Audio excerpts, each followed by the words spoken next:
You're listening to the Yeshiva of Newark at IDT podcast. I'm your host and curator, Rabbi Avraham Kivlevitz, and I hope you enjoy this episode. Queer the Aisles, the Projectionist has Semicha. Hi, I'm here with Kolakowski, and we're here, of course, to darshan about old movies and vintage TV. You know, today, Yitzchak, I think time considerations, let's put vintage TV on the shelf and darshan about old movies, especially since I know Dollar General store up there where you are, you're able to pick up a DVD, right? And you're able to purchase a DVD and you found some time to even watch it. You know, your kids are not going to even know how DVD works. Maybe your kids will.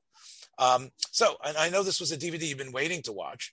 And it has such a great cast in it and an interesting theme.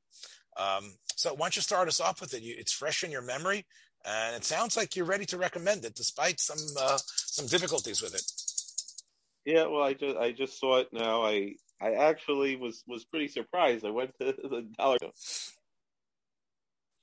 So I went into the, you said, and I had seen the movie on the shelf a few weeks ago, and I thought, oh, maybe this would be something interesting. I never heard of this movie before, and I thought maybe it could be interesting for the show. But I kind of held off. Want to see if it was streaming for free something. Then couldn't find it. Everything I had to pay for it wherever I was streaming. So I thought I might as well. The DVD only was less than $5, so I'll pick it up. When I bought the DVD the other night, they asked me for my date of birth. I said, "There's a movie from 1951. Well, they need a date of birth," but I guess it was enough of an adult theme, which it was a little bit. I'm used to things that are maybe a little bit more kid friendly. This one was a very dark film. It starred Ginger Rogers. She was not dancing in it. Doris Day, Steve Cochran, and Ronald Reagan. And what we have here, and again, the name of the movie is Storm Warning. It's directed by Stuart Heisler. And Ginger Rogers is passing through this town. She hasn't seen her sister.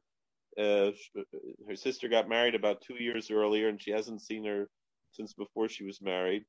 So she decides she's going to take a break. She's a model, dress model. She's going to take a break on her trip to just go visit her sister, and then she's going to continue in her trip like nothing happened.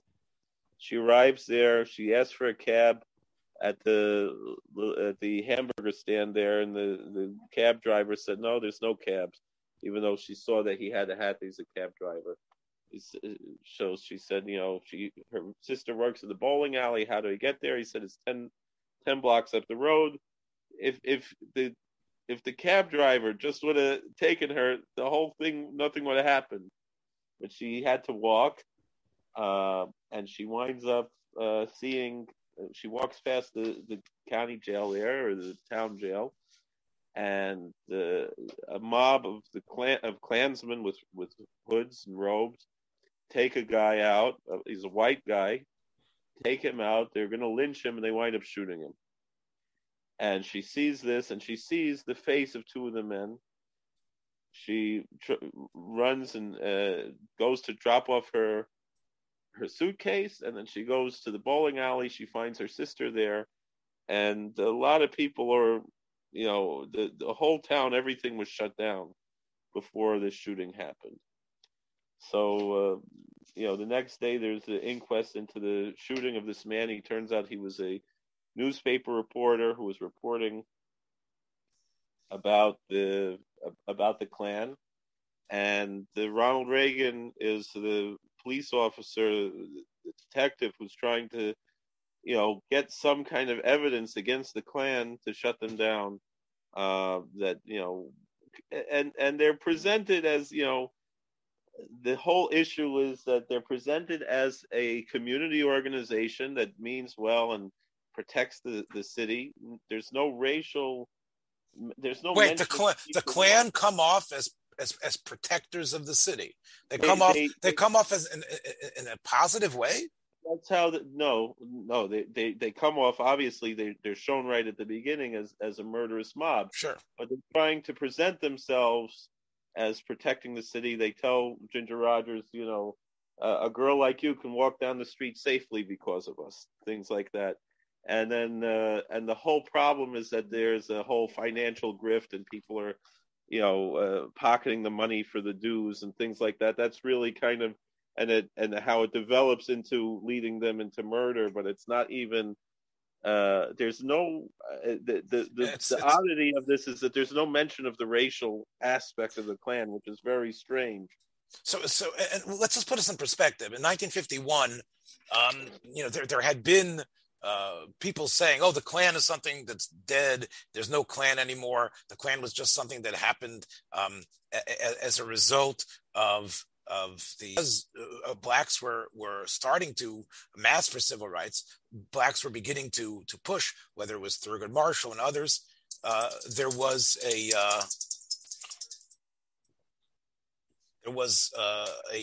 whispers that the Klan was back." Well, this would have already been the third iteration, because they had been put down in the 1890s. They came back up in the 1920s when Birth of a Nation came out.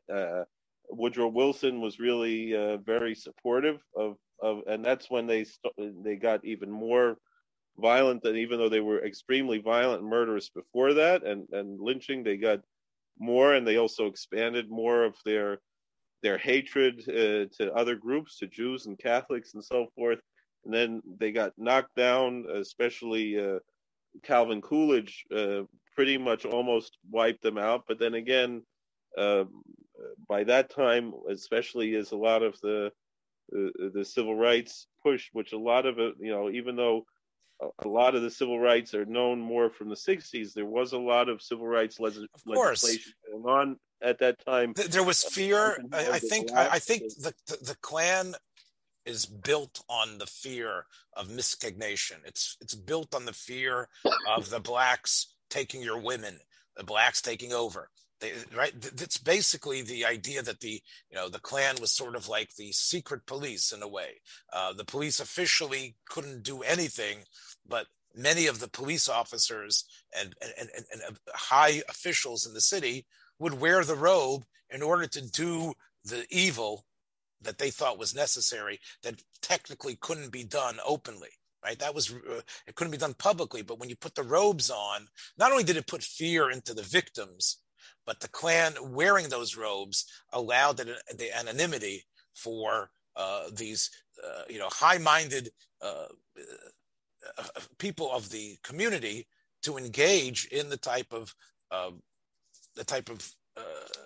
extortions, the type of rapes, murders, whatever it was that they were trying to do, whatever they were going to do in order to get the ends justifying all the means, and the ends were to keep the white society pure. And therefore, I think as blacks started to come out after World War II and the advancements that the GI Bill and others had given them, I think that caused the Klan to sort of rise up again. And I guess that's why the Warners thought the film was so important. But like you say, they didn't have the courage of their convictions to put racist ideology in the Klan and the Klansmen. They saw them as in this film. They're clearly despicable and criminal.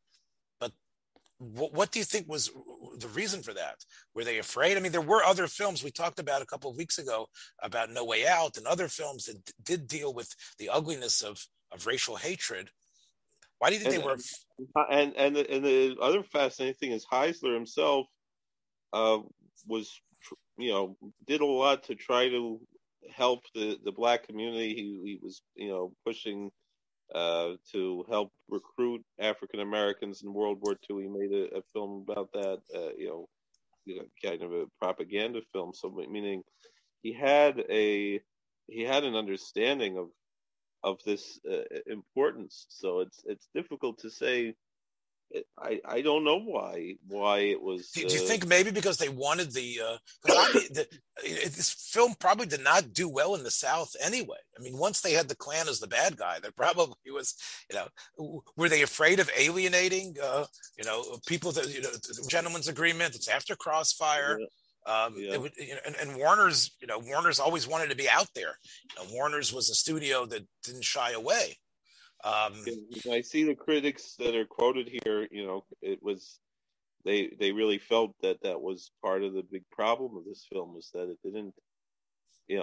didn't go out and there must be some politics behind. There must have been some behind the scenes thing of was it based on a book or based on some other source, or was it an original screenplay? I think it was an original screenplay. I didn't see any film any book or anything mentioned as to being so.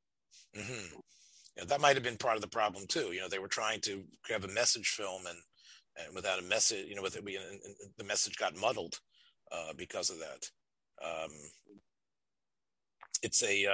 I happen to find Ginger Rogers is a underappreciated actress. As you say, she didn't dance. The truth is, Ginger Rogers was an Academy Award winner, I think, for Kitty Foyle, and she was quite an actress. This movie, she really uses all of her acting chops here. Because she's dealing with a very difficult situation. She's put into a situation that she doesn't want to be in. It's a very powerful performance that she gives, where she's put into a very difficult and there's an attempted rape in the film, right? Right. But I think the poster for it has her being threatened by Cochran, right? That's the poster is Ginger Rogers looking and threatening, and obviously he has more. He doesn't have murder in his eyes; he has drunken lust. She gets top billing, and obviously Doris Day at that point, although she had been making films for a number of years, was still somewhat of an ingenue, very much she was a recording star. And I think she was finding her acting ability, Doris Day. I think she ends up, of course, in the mid-50s, really advancing. She was in Hitches, of course, The Man You Knew Too Much, Hitches' own remake. Midnight Lace, a film that she made with Rex Harrison, where she plays a woman that is being psychologically tortured. She wasn't just making little sex comedies with Rock Hudson. She did try to push herself. Did Doris Day leave an impression on you in this film, other than being obviously a young pretty thing? Yeah, it was. She has a very strong character arc in the film, which is also what is very powerful about this film, is that she turns, she realizes, the power of blind love, and that was really her big problem.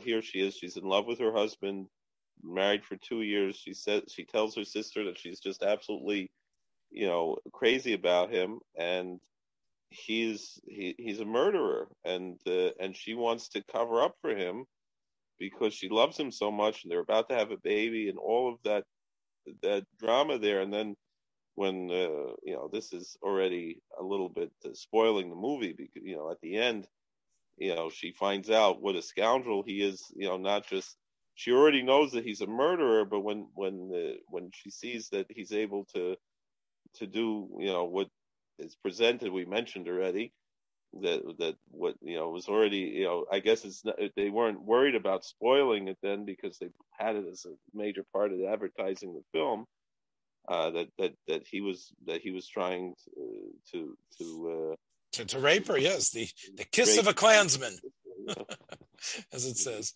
Yeah. It was really, and then she finally wakes up, and then right, which it does sound that the film, from what you're describing, I've never seen it, but it does sound like you're pandering. In other words, you have a horror here. The horror is the organized hatred and xenophobia, and it almost seems like that when I started watching the beginning of the movie, like a horror movie. It really is like almost something like the Invasion of the Body Snatchers, or even, I remember someone mentioned to me they were around 3 Mile Island, when it happened, when they were worried that with the fallout or whatever from the power plant, and the whole town was abandoned, and it was almost like that it starts off almost like a Twilight Zone episode, that the whole town just shuts down, and here, Ginger Rogers arrives, and she doesn't know what's going on, and they're trying to make it sound like, when in their defense, this was just a happenstance. They just, that there was no premeditation, when all along we see the clear premeditation and how they tried to cover it up, and how Ginger Rogers, out of love for her sister, can't bring herself to tell the truth of who's really responsible. And even though she told Ronald Reagan that she saw men in hoods, and that was really enough for Reagan to be able to finally do something, but she couldn't bring herself to hurt her sister that way, and that really, it winds up really, it's a very tragic film with a very tragic ending. So really, both Ginger Rogers and Doris Day has love to the point of dismissing horrible faults of her husband, and Ginger Rogers' love and concern for her sister is stopping justice in a certain way. So both of them are really, they become the focus. Their character arcs become the focus.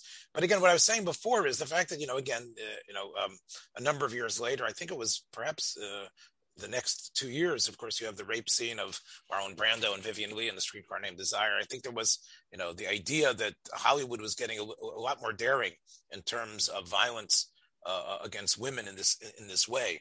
And so it wasn't, I guess maybe Storm Warning broke that barrier. But I think the fact that they have to resort to using that as this great horror of this film, that there's a rapist there, as opposed to the city is run by the Klan, who are built on destroying all the ideals of democracy and freedom that the United States prides itself on.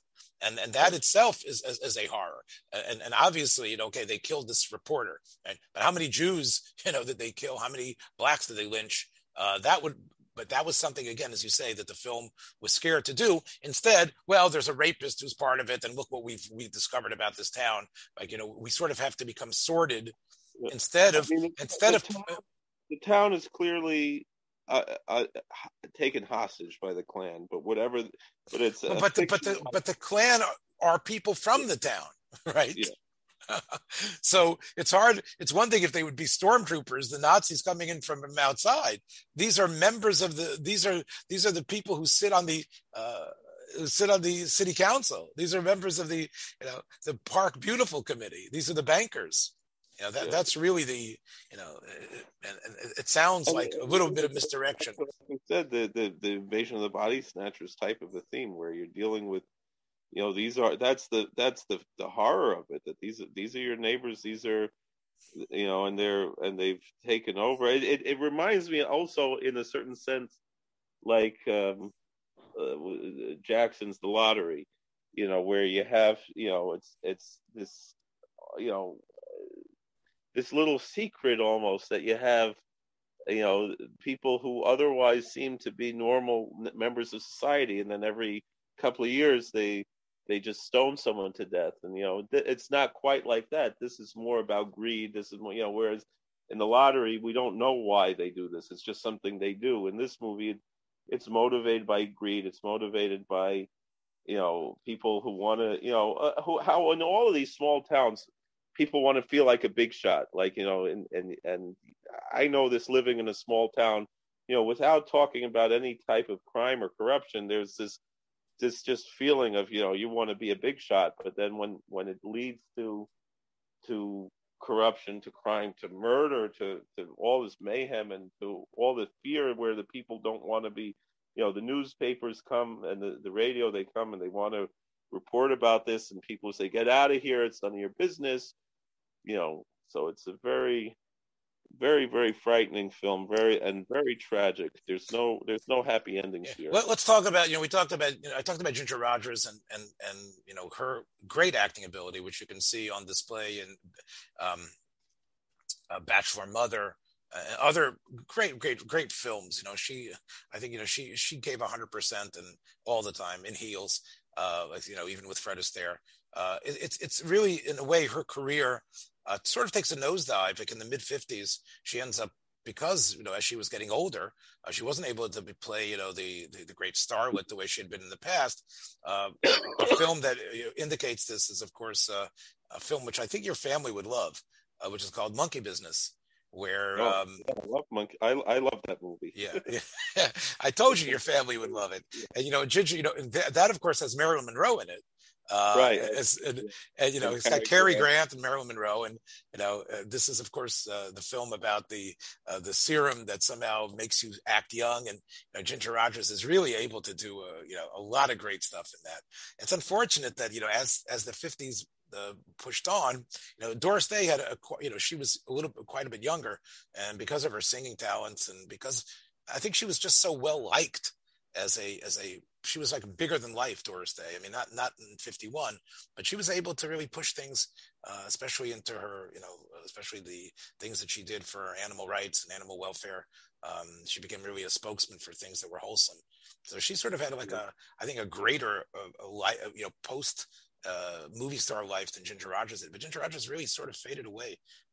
You don't really see her much, maybe some TV shots, but it really goes to show you, like, what today you have Meryl Streep could still carry a film, but once Ginger Rogers, once father time or mother time takes hold of things are gone. Another person who obviously saved their best for their last act was Ronald Reagan, a mediocre actor. I mean, again, King's Row, he's okay. Newt Rockney, All-American.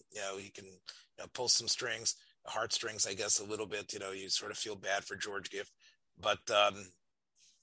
What do you think about Reagan's performance here? Was it his usual wooden, line reading, or did you feel Reagan was?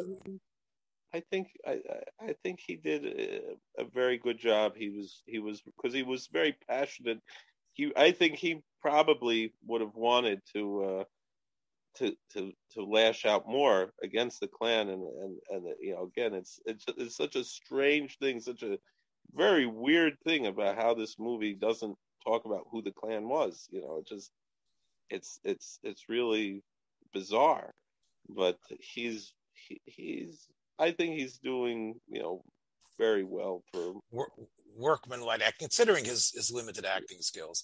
But listen, obviously his main fame, of course, was not only governor of California, but of course a 2-term president of the United States. And many people think they should probably put a space for him in Mount Rushmore. I want to recommend. I guess Storm Warning gets a recommendation with a little bit of a warning, right? That not for everybody, but it's definitely a film that will make you think a little bit about. Maybe it could have been even greater than what it is. I think that's the problem, because I never heard of this movie, and I've heard a lot of movies. You mentioned other movies, even if I haven't seen them, at least I've heard of them, and I was just very surprised. And I think that's part of the reason why we never hear about it, because it's just so bizarre. Why would you not mention, especially like you said? I understand. Well, let me talk about a movie that has gotten a lot of recent. That's about it, my friends. Yitzchak, take care. We shall see you. Watch out for the cows, and everybody else, watch your step on the way out. Be well. Thanks for joining us for another episode from the Yeshiva of Newark at IDT Podcast. Be sure to subscribe on your favorite podcast app so you don't miss a single episode.